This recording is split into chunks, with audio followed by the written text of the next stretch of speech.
Babaji Netralaya I హాస్పిటల్స్లో ఇప్పుడు LASIK లేదా పీఆర్కే సర్జరీ ఒక్కో కంటికి కేవలం 7,999 రూపాయలు మాత్రమే. లాసిక్ లేదా పీఆర్కే ఎవాల్యుయేషన్ ఉచితం. నమస్తే రమ్మగారు. నమస్తే జయ. రమ్మగారు, మనకి కామెంట్స్ రూపంలో వచ్చిన ఒక ప్రశ్న మీ ముందు పెడతాను. తలంటికి తిథి వార నక్షత్రాలు చూసుకుంటామా?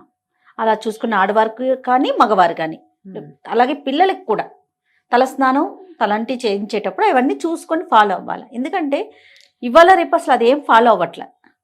నేను నా గురించి చెప్తాను. ఎప్పుడు ఆయిలీగా అనిపిస్తే ఆ రోజు తలస్నానం చేయటం వచ్చేయటం. కొన్ని పండుగలు పర్వదినాలప్పుడు ప్రత్యేకించి చెప్తారు, ఈరోజు ఆయిల్ పెట్టుకునే చేయాలి, ఈరోజు అసలు ఓన్లీ తల మీదే పోసుకోవాలి తప్ప ఆయిల్ పెట్టుకోకూడదు.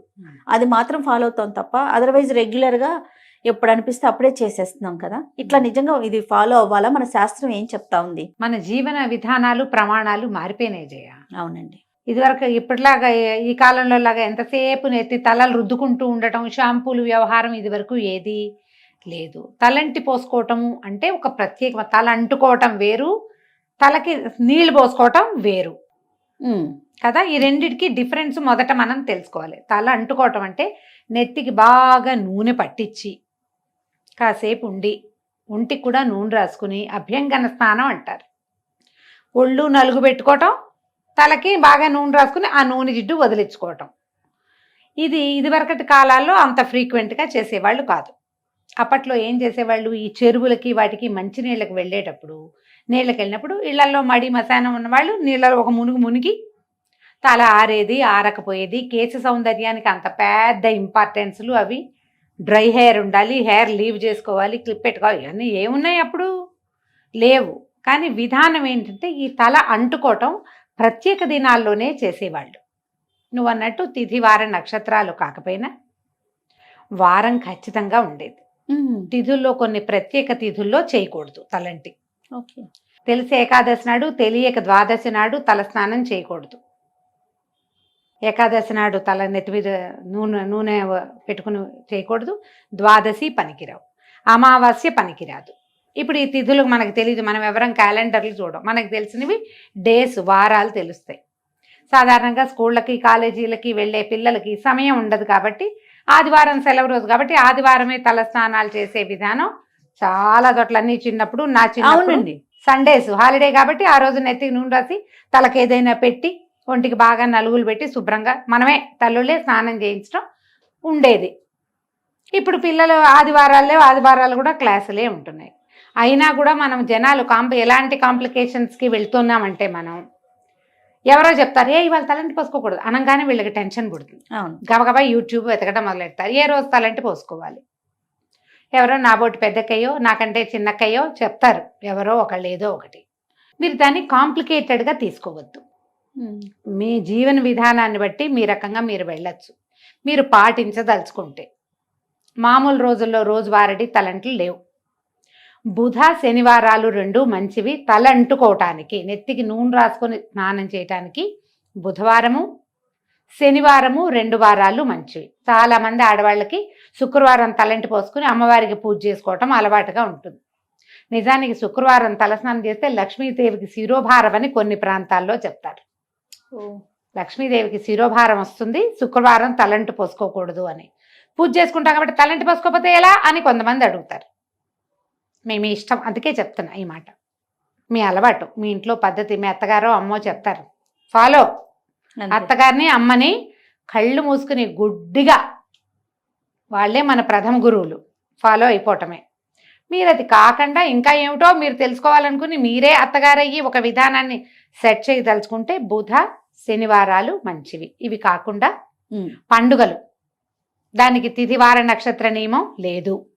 ఏ పండగైనా మీ పుట్టినరోజు కానీ మీ పెళ్లి రోజున కానీ మీరు తలంటి పోసుకోవచ్చు. ఆ రోజున మీరు మీ జీవితపు పర్వదినం కాబట్టి మీ తిథివార నక్షత్రం చూడకల్లా ఆ రోజు అమావాస్య అయినా పోసుకోవచ్చు, ఏకాదశి అయినా పోసుకోవచ్చు.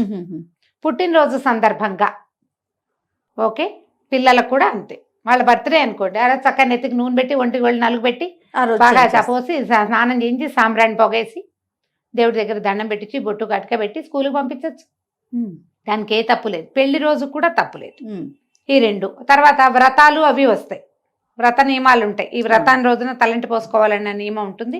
కొన్నిటికి తలంటి పోసుకోకూడని నియమాలు కూడా ఉంటాయి. వ్రతాల్లో కూడా ఉన్నాయి కొన్నిటికి నెత్తి తల అంటకూడదు, ఊరికే తల తడుపుకోవాలి, నెత్తి మీద పోసుకోవాలి. ఇప్పుడు ఇందులో మళ్ళీ జాతా శౌచం మృతా శౌచాలు వ్యవహారాలు వస్తాయి. అప్పుడు ఎక్కడికైనా వెళ్ళకూడని చోటికి, అంటే అక్కడికి వెళ్ళి స్నానం చేయాలి మనం అనుకోండి, అప్పుడు నెత్తికి నూనె పెట్టుకోవటం లాంటి పనులు చేయకూడదు. వచ్చి డైరెక్ట్గా బాత్రూంలోకి వెళ్ళటం, బట్టల మీద నుంచే దిమ్మరించుకోవాలి. సచేల స్నానము అని చెప్తారు. ఎవరింటికైనా పలకరింపుకి 10 రోజుల లోపల కానీ అక్కడే భరణించిన సమయంలో కానీ మీరు వెళ్తే వచ్చాక ఇక బట్టలు విప్పి పక్కన పెట్టడం, మూల పెట్టడం ఏం లేదు. సచేల స్నానమే చేయాలి. నెత్తి మీద నుంచి బట్టలన్నీ తడిసిపోయేలాగానే స్నానం చేయాలి. అప్పుడు తిదివార నక్షత్ర నియమం లేదు. నెత్తి పోసుకోకూడదు కదా, అలా ఆలోచించకండి. జుట్టు జిడ్డుగా ఉందనుకుంటే మనకి షాంపూలు ఉన్నాయి, బాత్రూముల్లోనే ఉంటాయి, కాస్త షాంపూ చేసేసుకుంటే తల ఎండకపోవటం వల్ల వచ్చే సైనసైటిస్ లాంటి ఇష్యూస్ ఉంటే అవి రాకుండా ఉంటాయి. చిన్న పిల్లలు ఉన్నప్పుడు ముందు వారం అంతా కొద్దిగా నూనెలేవో పెడతాం, ఆదివారం చేసేయండి. మామూలుగా ఏంటంటే ఏం చెప్తారంటే ఆదివారం అంత మంచిది కాదు అంటారు. అందుకని మా వాళ్ళు ఏం చేసేవాళ్ళు అంటే రోజువారీ నూనె పెట్టేవాళ్ళు. ఆదివారం స్పెషల్ నూనె ఫీలింగ్ ఉండేది కాదు. అదే తల ఎలాగూ జిడ్డుగా మురిగ్గానే ఉంటుంది. అలాగే వెళ్ళేవాళ్ళం స్కూళ్ళకి, టైట్గా 2 జళ్ళు వేసుకుని మొహాల మీదకి నూనె గారుకుంటూ రిబ్బన్లతోటి. మీరు వేసుకున్నారా 10th క్లాస్ దాకా 2 జళ్ళు వేసేది మా అక్క. ఇక్కడ దాకా చొక్కాలు, ఇక్కడ బ్లౌజులన్నీ జిడ్డుగా అయ్యేవి ఆ నూనె జిడ్డుతోటి. ఇలాగే చేస్తూ మీరు ఇందులో తలంటు పోసుకోవటం వేరు, తల స్నానం చేయటం వేరు. మీకు ఏదో జిడ్డు ఇబ్బంది, ఎక్కడికైనా వెళ్ళాలి, ఇంకా నెత్తికి నూనె పెట్టుకోవద్దు, వాష్ చేసుకోండి షాంపూతో, సరిపోతుందిగా. అంతే. అదే ఆలోచించండి.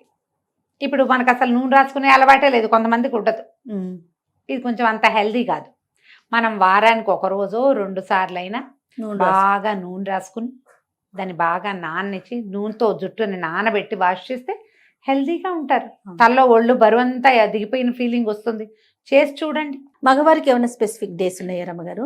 మగవారికైనా కూడా ఇవే బుధ శనివారాలే చెప్తారు ప్రత్యేకంగా. అయితే ఇందులో ఏంటంటే ఏవో ప్రత్యేక సందర్భాల్లో మగవాళ్ళు నిత్యము తల స్నానం చేసినా తప్పులేదు వాళ్ళకి. ఆడవాళ్ల విషయంలో పుణ్యస్త్రీ అయితే భర్తలు వివాహితలు రోజువారీ తల స్నానాలు అవి చేయటము, అంతసేపు తల స్నానం చేయటం అది నియమంగా వీళ్ళకి ఉండదు. పసుపు రాసుకుని స్నానం చేస్తే సరిపోతుంది. మీరు దేవాలయానికి వెళ్ళాలనుకున్నారనుకోండి, గుళ్ళోకి వెళ్ళాలంటే తలస్నానం చేసే వెళ్ళాలన్న నియమం ఆడవాళ్ళకి మాత్రం లేదు. మీకు ఇబ్బందిగా ఉండి మీరు చేయదలుచుకుంటే చెయ్యండి, కానీ లేకపోతే ఫీల్ ఉంటే చేయటమే.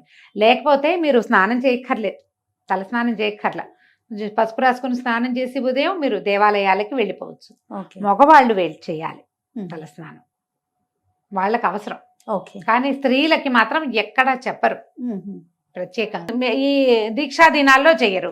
మళ్ళీ మన వసంత నవరాత్రులు రేపు వస్తాయి కదా, ఏమంటారు చైత్ర నవరాత్రులు, శ్రీరామనవమి దాకా ఉగాది నుంచి. ఒకవేళ 10 రోజులు మీరు రామాయణం చదవటము దీక్షగా ఏమైనా పెట్టుకుంటే గనక అప్పుడు కూడా ఇంతే. మొదటి రోజు నూనె రాసుకొని తలస్నానం చేస్తాము, మళ్ళీ అయిపోయాక దీక్షా విరమణ 10 రోజులు అయ్యాక అప్పుడు అట్లా చేస్తారన్నమాట. ఈ మధ్యలో తల మీద నీళ్లు పోసుకోవాలంటే మీ అవసరాన్ని బట్టి మగవాళ్ళు అయితే పోసుకోవాలి, ఆడవాళ్ళు అయితే పసుపు రాసుకొని స్నానం చేయొచ్చు. ఇప్పుడు ఇవి అవసరం లేదు మనకి. కానీ మనం రెగ్యులర్ తలంట్లు పోసుకోవటం గురించి మనం ఆలోచిస్తాం. బుధవారం నాడు బుద్ధి పెరుగుతుంది, శనివారం నాడు మన తాలూకు ప్రాబ్లమ్స్ తీరుతాయి, నెగిటివిటీ పోతుంది. శనివారం నాడు నువ్వుల నూనె రాసుకుని స్నానం చేస్తే మంచిది. బుధవారం నాడు ఏ నూనె అయినా పర్వాలేదు. ఓకే రమ్మగారు, నమస్తే. నమస్తే.